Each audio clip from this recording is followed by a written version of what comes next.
Looking for a great place to find a wide selection of clothes, rockabilly, steampunk, corsets, goth, and all the accessories to go with it? Check out Subculture Corsets at the Avenues Mall in Jacksonville, Florida. Or check out their website at subculturecorsets.com. And if you enter the code Cosmic Shenanigans, you'll save 10% at checkout. See you there. Welcome to Shenanigans Ensue with Mary SanGiovanni!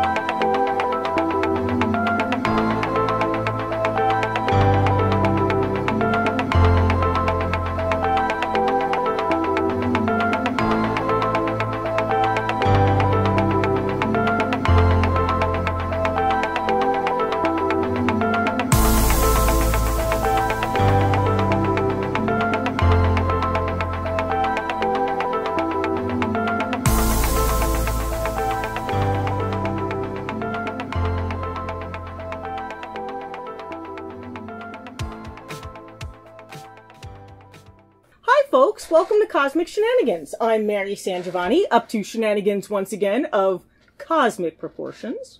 First, I want to give a shout out to Tor.com's The Lovecraft Reread series, in which mythos writers Ruth Anna Emrys, I hope I'm saying her name right, and Anne M. Pillsworth discuss Lovecraftian fiction as well as works influencing and works influenced by Lovecraft. I'm not through the entire series yet, but I've read a good chunk of them, and it's a fascinating, fun look at cosmic horror. These women have a clear love for the material without being blinded to its flaws. So it's really good reading, and definitely worth checking out. That's the Lovecraft Reread series on Tor.com. It's easy enough to find if you do a search. Now, today, what I'd like to talk about is a story that was first recommended to me, actually, by Brian Keene. I had heard from both him and Jesus Gonzalez that it was one of the greatest short stories ever written, and I'm talking about Styx by Karl Edward Wagner. Sorry. Karl Edward Wagner was an incredible writer and editor that the horror community lost far too soon, in my opinion. If you can get it, if you can find Styx, which appears in the anthology The Dark Descent, I think that's probably the easiest way to find the story. But it also appears in collections of his, which are a little rare, a little harder to find. One of them is Where the Summer Ends, which is also an incredible collection of short fiction by the man. But Styx was first published in 1974 in the March issue of Whispers, which, if you've ever seen it, is one of those pamphlets, like old school stapled kind of magazines. I have a picture of the cover on my laptop just to remind me of the old school kinds of magazines from when I first started writing. Now, this short story, it's been credited as inspiring both the Blair Witch Project from 1999 and HBO's True Detectives, which was 2014. That was the first season of True Detectives. A case can be made that it is most certainly a cosmic horror story, and that its reprinting in the revised edition of the anthology Tales of the Cthulhu Mythos indicates that it's also a Cthulhu Mythos story. So let's take a look why. Colin Leverett is an artist. He's the main character, and perhaps not unlike Lovecraft's Richard Upton Pickman. Okay, both make something of a living in capturing the morbid and the macabre in their art, although both are becoming increasingly shunned because of the extremity and morbidity of their recent work. Both have an acute eye for detail. Both seem obsessed with their subject matter and almost desperate to expunge it through art. Okay? It's probably Leverett's appreciation of the dark fantastic, even before the war, that ostensibly draws him to notice the stick lattices in the overgrown and essentially forgotten area of Man Brook. This is in upstate New York. He follows the stick figures to a maze of small stones. All right, this is how the story starts. It takes place originally in 1942, and it spans a good 20 or 30 years of this man's career. So even the scope of the short story in terms of time is it contributes to that overall cosmic horror feel of time and space. Now, the description of the area, I feel, is important. I mean, it really is something that is very Lovecraftian in the description of this area in upstate New York, this area of Man Brook, and of the stick lattices that he finds and these arrangements of stones. Here's the description, quote, "Here was a small open space with more of the stick lattices and an arrangement of flat stones laid out on the ground. The stones, likely taken from one of the many drywall culverts, made a pattern maybe 20 by 15 feet that at first glance resembled a ground plan for a house. Intrigued, Leverett quickly saw this was not so. If the ground plan was for anything, it would have to be for a small maze. The bizarre lattice structures were all around, sticks from trees and bits of board nailed together in fantastic array. They defied description. No two seemed alike. Some were only one or two straight sticks lashed together in parallel or at angles. Others were worked into complicated lattices of dozens of sticks and boards. One could have been a child's treehouse. It was built in 3 planes, but was so abstract and useless that it could be nothing more than an insane conglomeration of sticks and wire. Sometimes the contrivances were stuck in a pile of stones or a wall, maybe thrust into the railroad embankment or nailed to a tree. It should have been ridiculous. It wasn't. Instead, it seemed somehow sinister. These utterly inexplicable, meticulously constructed stick lattices, spread through a wilderness where only a tree-grown embankment or a forgotten stone wall gave evidence that man had ever passed through." Okay? This particular description here, all right, there is something reminiscent of Lovecraft's subterranean caverns and hilltop altars, the echoes of ancient things, and the suggestion of ancient rites and religions that awaken them. This may not be evident at first, although the stone maze is suggestive of such constructions made by Native and South American indigenous people. To those familiar with various rustic folk magic and pagan magic, the stick lattices are suggestive of possible sympathetic magic. Sympathetic magic is where shapes are crafted, usually dolls, to stand as symbols or vessels for beings. There's also a suggestion of runes, possibly Ogham, which is the ancient Irish Celtic language, or some other ancient language. Though this is one, these particular lattices are 3-dimensional. Now, I think it wasn't until I actually reread this that it occurred to me that this was an inspiration for the 3-dimensional language that appears in my Hollower books and in Thrall and in other novels of mine. If you've ever noticed the occasional mention throughout a number of my novels of a 3-dimensional language that is difficult to pronounce, but often shows up as carvings in places, or sculptures in places, I think it was because when I first read about these stick lattices, my first thought was, what if this is some kind of language? There's some kind of communication here, okay? He also goes on to describe other lattices in the story as being small, only a few crossed lines, and reminded Leverett of cuneiform glyphics. So I think that's where the idea solidified for me. I was like, okay, maybe these are some type of language type things. And I thought that was a fascinating idea. The idea of written language, for lack of a better way to say it, in another dimension, in another form, that much like the creatures that would have created such a language, that they go one step beyond our particular senses. Now, we also, in this particular story, have a narrator who, in true Lovecraftian fashion, stumbles across knowledge of these things, which is knowledge he was never meant to have, and now that he knows, he can't forget it. And that is evidenced by the line, perhaps someone could explain them. Perhaps there was something to their insane complexity that warranted closer study for his own work. This is the justification Leverett uses for sketching these things in detail in a notebook that he's carrying with him as he's traversing this countryside.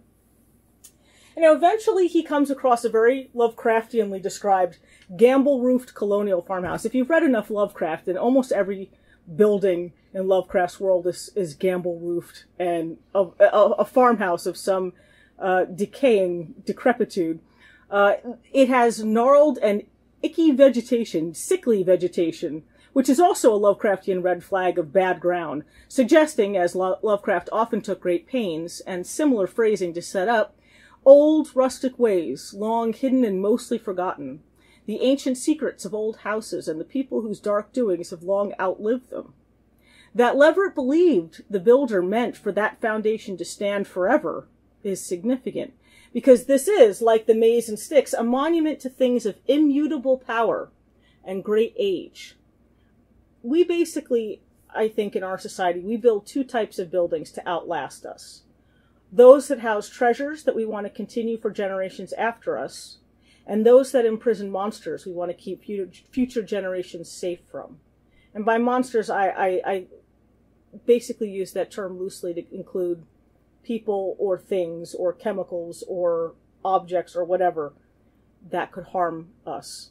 So the question is whether or not this farmhouse, and I believe that this is something somewhat pervasive through any kind of cosmic horror, is that what kind of thing is found in these buildings? Is it a treasure that people want to continue for generations after us, or a monster that they want to keep future generations safe from? I think in cosmic horror, it's often a little bit of both.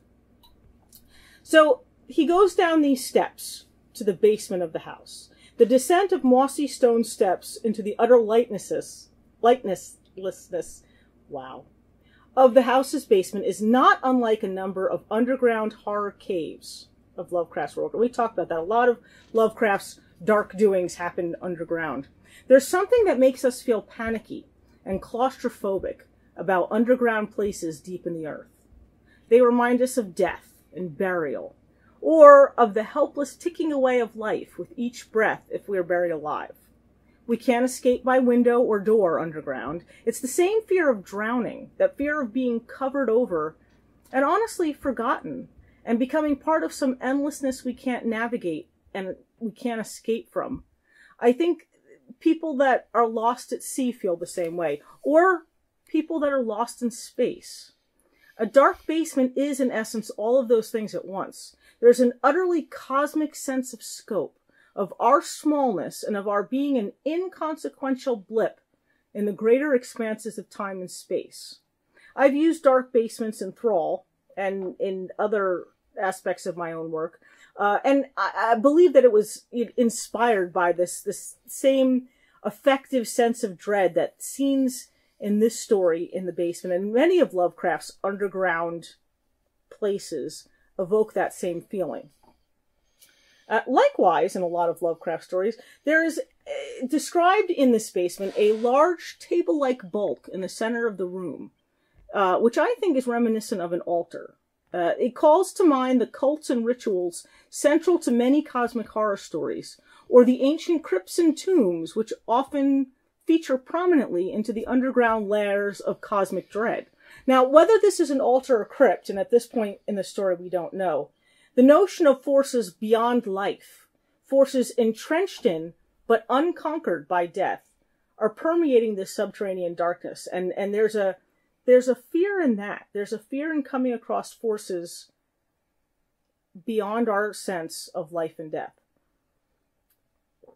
To have those fears realized in the corpse-like form of a lich, which is a thing, so far as I can gather from definitions and from the story itself, a thing neither wholly dead nor wholly alive, it sends Leverett running, okay, as it would probably anybody. The Lich is the essence of all the horrors he's been dreading with his impending draft into World War II. I think it's World War II. The story takes place, as I said, in 1942, and he indicates in the story that he's been drafted for the war. So this is before he leaves. When he comes back from the war, his friends note a marked change in his appearance and personality. There's an aging there, a slowness, a gauntness, a seriousness. And they wonder whether the scope and horror of a world war did that.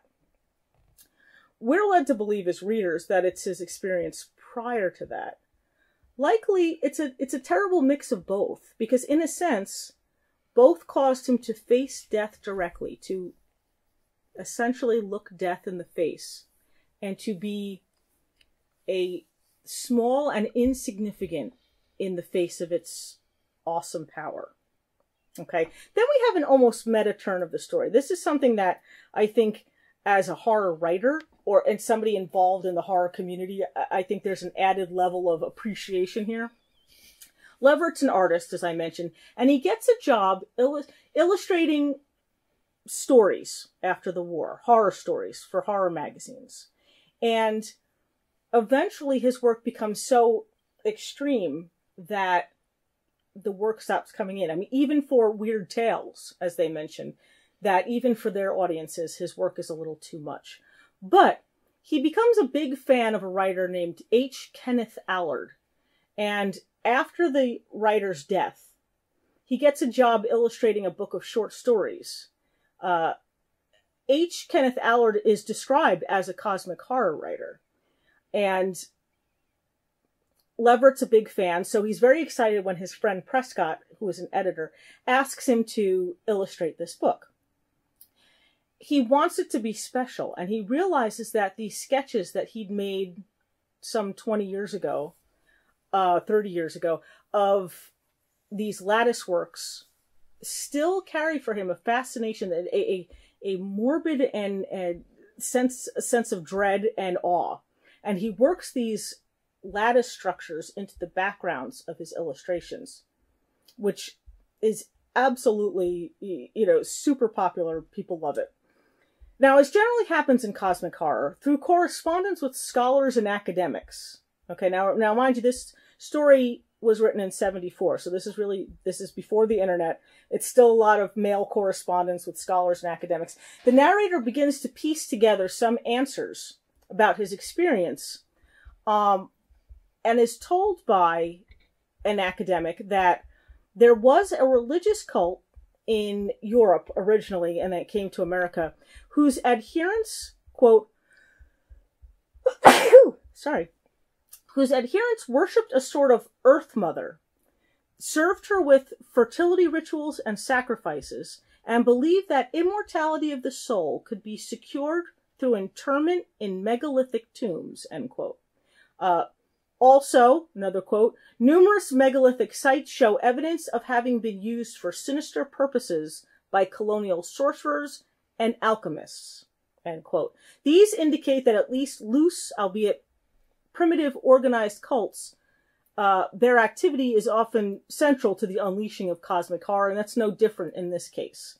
Okay, we don't necessarily have any specific proof of this, but again, it's all the little pieces, the correlation of all the events that starts to cause the unhinging of everything. Here's a little bit of a tidbit of cosmic horror truth I'm going to throw at you, okay? The academic goes on to tell him, of particular interest here is Shadrach, Ireland's Brethren of the New Light. This was an organization that he belonged to, who believed that the world was soon to be destroyed by sinister powers from outside, and that they, the elect, would then attain physical immortality. The elect who died beforehand were to have their bodies preserved on tables of stone until the old ones came forth to return them to life. We have definitely linked the megalithic sites at Shutesbury to later unwholesome practices of the New Light cult.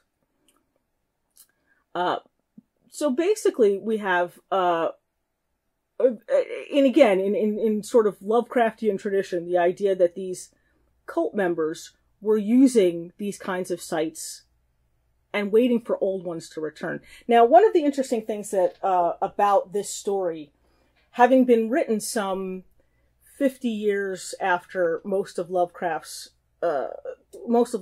work, is that there's an acknowledgement of on different layers and different levels. There's an acknowledgement of cosmic horror stories and how it works. So I say there's something of a meta aspect to this, in that the story itself is a cosmic horror story about writers of cosmic horror stories. But there is, because it is modern, and one of the things that, I've mentioned throughout the episodes here is that there's a modernization of some of the aspects of cosmic horror. Even though Leverett is not described as, I guess, what people would consider an alpha male, he is described as being sort of slight of frame. He's not terribly brave, I guess. He's not a man of action, as I've seen a lot of people attribute. Lovecraft's idea of men of action was very different than Lovecraft's narrators, for the most part, or Lovecraft himself. And in this case, I think that Karl Edward Wagner, who I've heard described as something of a man of action, writes about somebody more akin to Lovecraft's kind of narrators. But even then, he's not exactly a shrinking violet. He's not a person who screams and screams and screams, like Randolph Carter. He's not a fainting, shrieking kind of person. When confronted with a monster, he hits it. He crushes its skull. He fights back. And there are little things throughout, little changes to wording, little changes to ideas, which sort of modernize the cosmic story to allow for the themes of cosmic horror, but in a more modern setting. And I think that the adaptability of a cosmic horror story, I think a lot of people think that it's limited because Lovecraft wrote in a very antiquated sort of way. He used an antiquated kind of language. He used a sort of antiquated kind of people in it. And I think a lot of people feel that it's maybe less effective that way for modern audiences. But it is it's a surprisingly, incredibly adaptable subgenre of horror. Because regardless where we go technologically, regardless where we go socially, there is still the constant turning to something else. Once we conquer something with science, we look for something beyond that. And oftentimes that takes the form of something spiritual or paranormal. Okay? Another link to clearly classic, I mean, this is clearly a nod to classic Lovecraftian kind of horror. We have the inability of the narrator to rediscover the original location of the horror. A lot of times Lovecraft did this, and I suspect that he did this to create little pockets of the world that were maybe not entirely here, okay, that were maybe bleed-throughs between dimensions. And of course you're not going to be able to find them again. If you were, they'd be overrun, even in Lovecraft's day, with cops and scientists and whatnots. Part of the cosmic element of it is this sort of bleeding in and out of the real world, okay? So he can't find, it takes the narrator a while to find even where he was to begin with.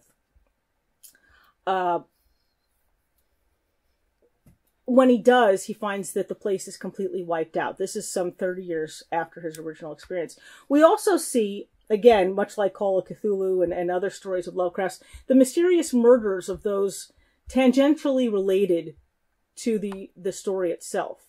We also have a tome, okay, the Book of Elders, in which is attributed to this writer Allard, where he describes megalithic structures that his doomed narrator had encountered in the crypts beneath an ancient churchyard. There's references to elder glyphics that resemble the lattice devices, actually. There's incantations recorded from Olori Zrokros's forbidden tome, and they invoke names like, let me see if I can swing this, Yogth, Yugthsuth, Harath, Yognung. And there's pages of these, okay? So there is, again, that attribution to ancient information passed down through books. Now, ultimately, the reader discovers that these particular lattice structures are, like we said, a kind of language. They're glyphics, quote, symbolic of alien dimensions, inexplicable to the human mind, but essential fragments of an evocation so unthinkably vast that the pentagram, if you will, is miles across. Okay, so they're essentially part of a language of magic that is of alien origin. Okay, that essentially that is meant to bring about the return of these ancient gods, and that we find, much like in I believe it is the Statement of Randolph Carter. I know that there are a few stories where life is passed down, death is faked, and life is passed down from generation to generation when it's actually the same magician, the same sorcerer, if you will. All of these things that make for a classic Lovecraftian story are present in Styx, and yet Styx takes it in a different direction. What Styx does is it is its own cosmic horror story. It is its own cosmic horror story with nods and reverential references to what makes a story a classic cosmic horror story. But it does it in a way that is significant and relevant to the audience of the time. And I think that's one of the things that Keene and Gonzalez were right. It is an incredibly crafted short story, but I think it's also a pivotal story for cosmic horror writers in that it shows that the antiquation of, and I may have just made that word up, but that's okay.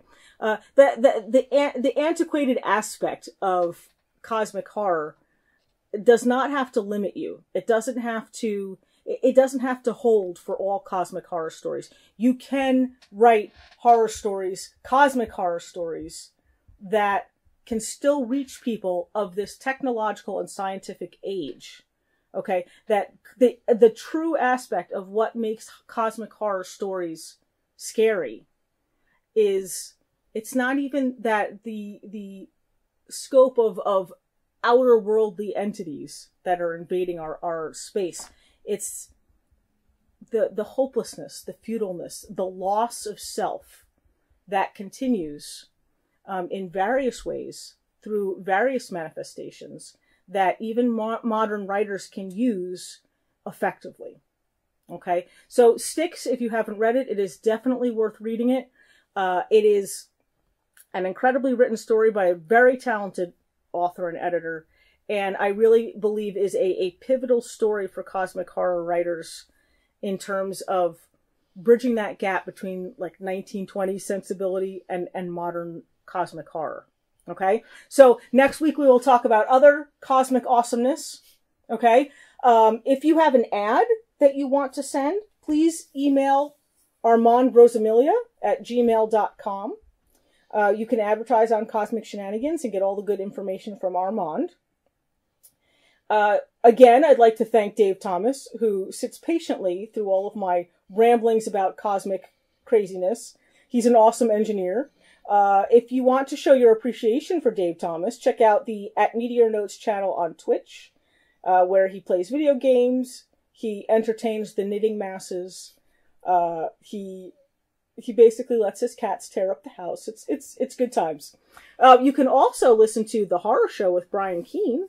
You can hear Dave and Brian and me talking to pretty much everything related to the business of horror, and it's always fun. It's always funny. It's always a good time. You can check out other episodes of Cosmic Shenanigans to get your cosmic fill on Project Entertainment Network, Stitcher, Spotify, Google Play, iTunes, and all other platforms where podcasts are available. What we would really appreciate is subscriptions through iTunes and reviews on iTunes. iTunes is the way to go, folks. But again, it's available on all these other platforms. You can find past episodes of Cosmic Shenanigans, future episodes of Cosmic Shenanigans. You can be cosmically shenanigated to your heart's content. Okay? Thanks again for listening. I hope you enjoyed this one. We'll come back next week with another I'm actually compiling a list of short stories and novels I'd like to cover, as well as music, of course, movies, video games, the whole nine. So we'll see you next week, okay? Thanks for listening. Bye. It was a time when we raced to the TV Guide to see what was playing on Monster Movie Matinee that Saturday afternoon, and in some cities, that evening. It was all about werewolves, vampires, giant lizards, and those great Japanese monster movies. Relive it all every week as Jim Adams and Mark Maddox bring you Monster Attack. Monster Attack takes a look at those classic monster movies that we all grew up loving. Join us every week on Monster Attack, exclusively on the Project Entertainment Network.